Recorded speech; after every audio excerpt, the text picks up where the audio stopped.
Ya, assalamualaikum warahmatullahi wabarakatuh. Waalaikumsalam warahmatullahi wabarakatuh. Kita dari kelompok Jupiter dari 11 MIPA 2. Ya, pertama-tama apa sih sistem peredaran darah? Jadi sistem peredaran darah adalah sistem transportasi yang terdiri dari 3 komponen. Yang pertama, darah sebagai medium transportasi. Lalu yang kedua ada jantung sebagai pemompa. Dan yang terakhir adalah pembuluh darah sebagai saluran. Sistem peredaran darah pada manusia ini bersifat tertutup dan juga ganda. Tertutup itu apa sih? Tertutup itu artinya darah dialirkan melalui suatu pembuluh, dan ganda artinya melewati jantung sebanyak 2 kali. Makanya ada peredaran darah besar dan juga kecil yang melalui jantung. Lalu kita lanjut ke komponen darah. Komponen darah ini terdiri dari 4 komponen. Yang pertama ada plasma darah. Plasma darah itu merupakan komponen darah yang berbentuk cairan. Plasma darah ini mengisi sekitar 55-60% dari volume darah dalam tubuh kita.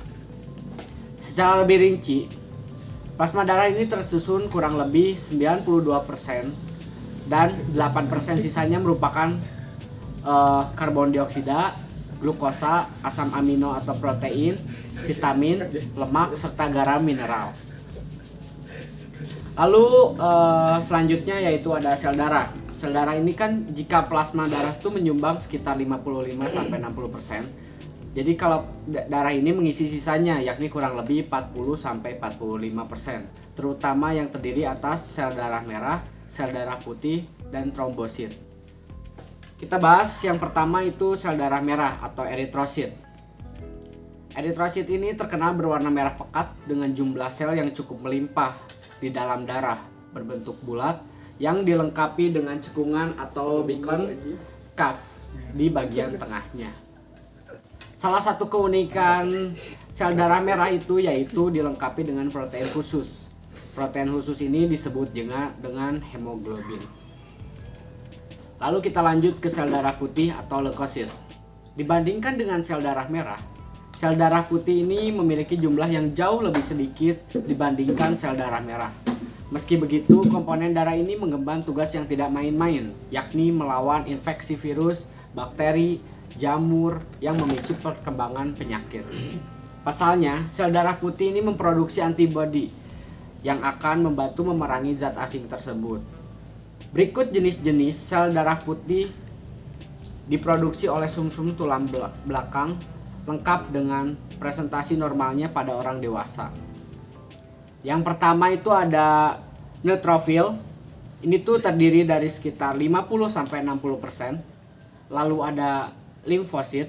Ini tuh terdiri dari 20-40%. Lalu ada monosit terdiri dari 2-9%. Lalu ada eosinofil terdiri dari 1-4%, lalu ada basofil terdiri dari 0,5-2%. Lalu kita lanjut ke trombosit atau bisa disebut juga keping darah.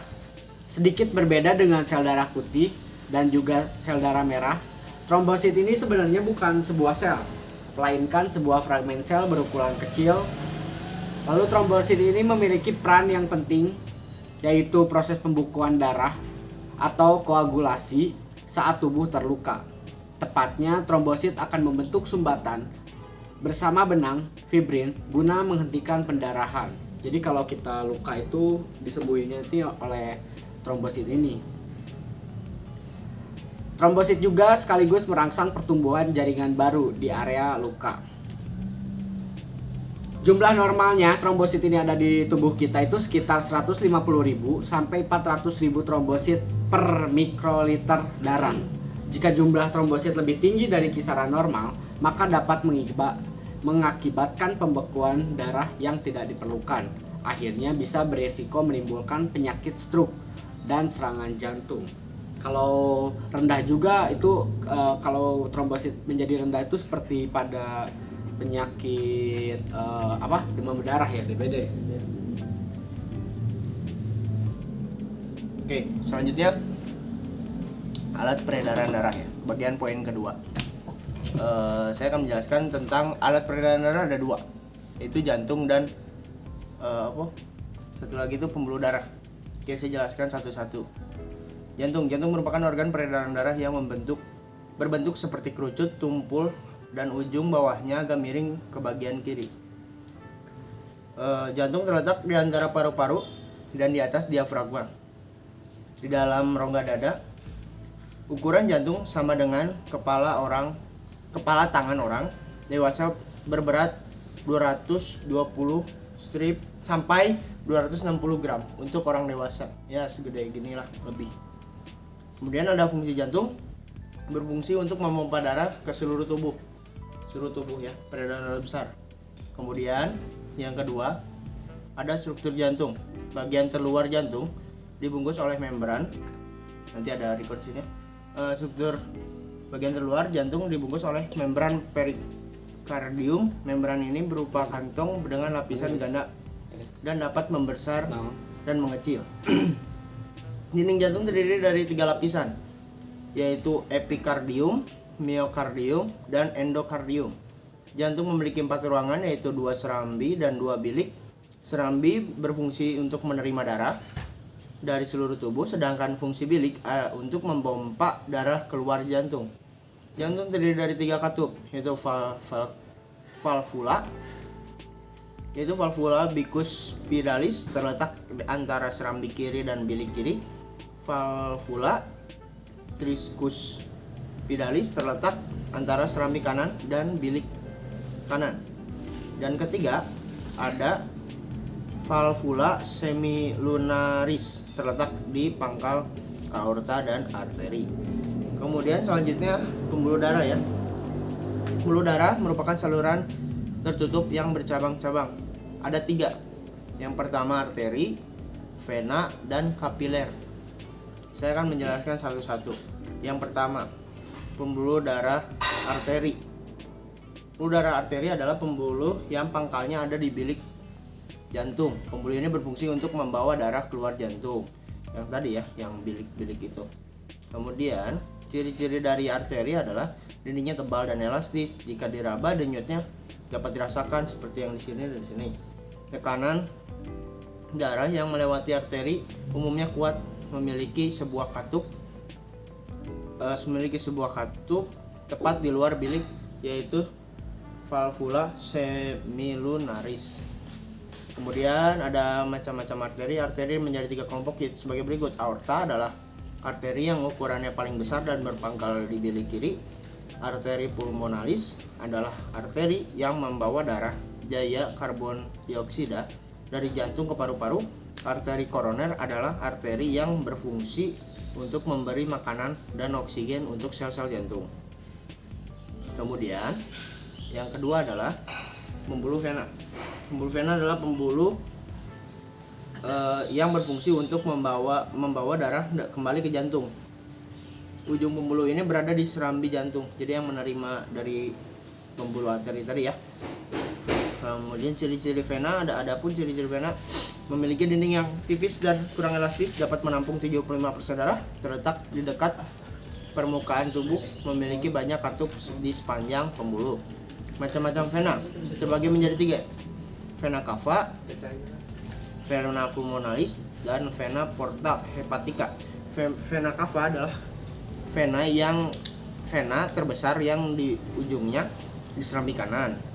Vena pulmonalis adalah vena yang membawa darah kaya oksigen dari paru-paru ke jantung. Vena porta hepatica adalah vena yang berfungsi membawa darah dari berbagai organ pencernaan dan masuk ke hati. Selanjutnya, pembuluh darah kapiler. Pembuluh darah kapiler merupakan pembuluh halus yang dindingnya hanya setebal selapis sel. Pada pembuluh inilah terjadi pertukaran oksigen dari darah dengan karbon dioksida jaringan. Pembuluh kapiler terutama melimpah di jaringan aktif seperti jaringan otot, saraf, di mana hampir semua sel dekat kapiler. Fungsi kapiler, adapun fungsinya yaitu menjadi penghubung antara arteriola dan venola, mengambil zat-zat yang dibutuhkan dari kelenjar, dan menjadi tempat terjadinya pertukaran zat antara darah dan cairan dalam jaringan, menyaring darah di dalam ginjal, menyerap zat-zat makanan dari usus. Nanti bisa lihat di sini di gambar ya. Ini adalah bagian kapilernya yang dalam paru-paru ini. Bisa terlihat ada beberapa darah yang sudah kaya dengan oksigen. Terima kasih. Saya Muhammad Izzat Tawakal akan menjelaskan tentang bagian C, gangguan pada sistem peredaran darah. Berikut adalah beberapa gangguan pada sistem peredaran darah, yaitu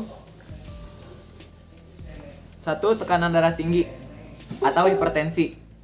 Salah satu gangguan pada sistem peredaran darah yang paling umum terjadi adalah darah tinggi. Seringkali tidak bergejala, namun bila muncul gejala bisa berupa sakit kepala, mimisan, sesak napas, dan pusing. Tekanan darah tinggi disebabkan karena jantung bekerja berlebihan. Hal ini biasanya terjadi kepada lansia karena pada lansia pembuluh darah sudah mengeras atau menjadi kaku. Jadi jantung harus bekerja lebih keras. Yang kedua ada aterosklerosis. Aterosklerosis adalah kondisi ketika pembuluh darah arteri mengeras dan kaku sehingga mengganggu aliran darah ke organ dan jaringan tubuh. Faktor-faktor yang meningkatkan resiko terjadinya aterosklerosis yaitu tekanan darah tinggi, merokok, obesitas, dan diabetes. Yang ketiga ada serangan jantung. Serangan jantung terjadi ketika suplai darah ke jantung secara tiba-tiba tersumbat. Biasanya hal ini disebabkan oleh bekuan darah di pembuluh darah jantung atau aterosklerosis. Penyebab utama serangan jantung adalah penyakit jantung koroner.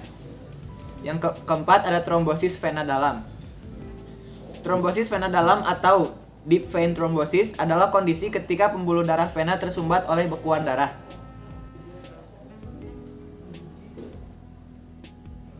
Jika tidak diobati, DVT dapat menyebabkan komplikasi berupa emboli paru. Yang kelima ada iskemia. Iskemia adalah istilah medis yang digunakan jika jaringan tidak mendapatkan suplai oksigen yang cukup, misalnya pada otot jantung. Iskemia pada jantung biasanya disebabkan oleh penyempitan atau penyumbatan satu atau lebih arteri koroner, yakni arteri yang memasok darah ke otot jantung. 6. Stroke. Stroke adalah kondisi medis serius yang dapat mengancam jiwa. Stroke terjadi saat suplai darah ke bagian otak terputus atau mengalami gangguan. Hal ini menyebabkan kerusakan otak, kelumpuhan, dan bahkan kematian. Salah satu penyebabnya adalah adanya sumbatan oleh bekuan darah di pembuluh darah yang memasok darah dan nutrisi ke otak.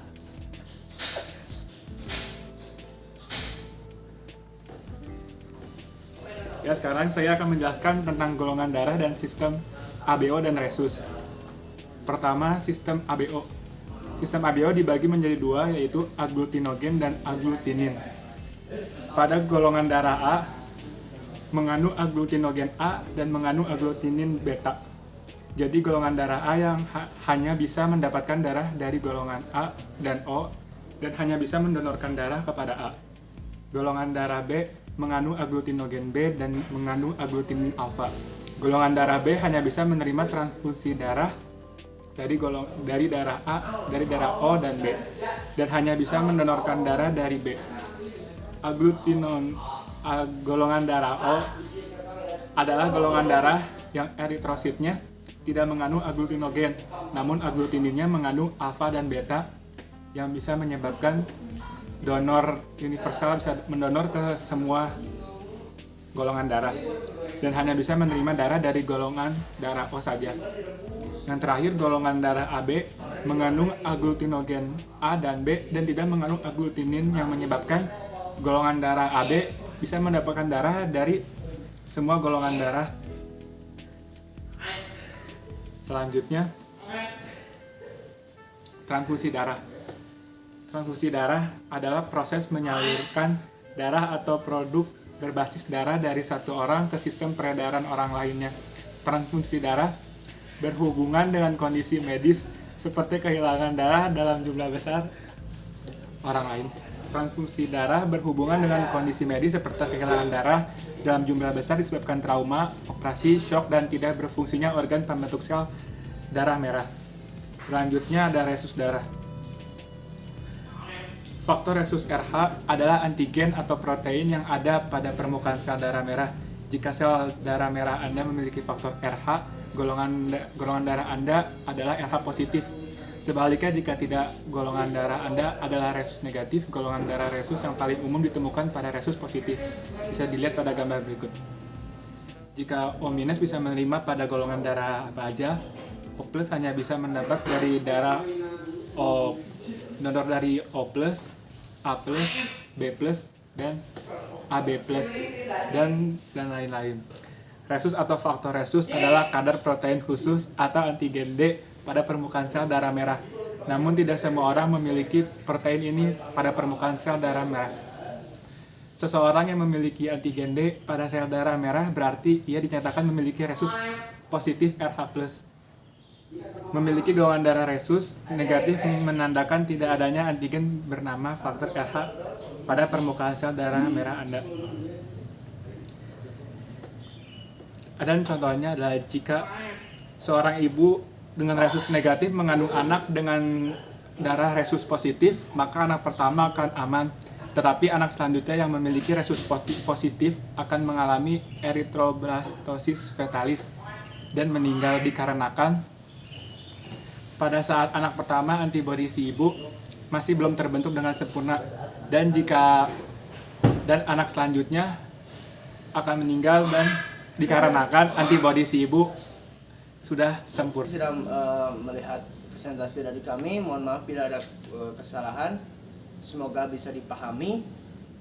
Wabillahi taufiq wal hidayah. Wassalamualaikum warahmatullahi taala wabarakatuh. Sampai jumpa.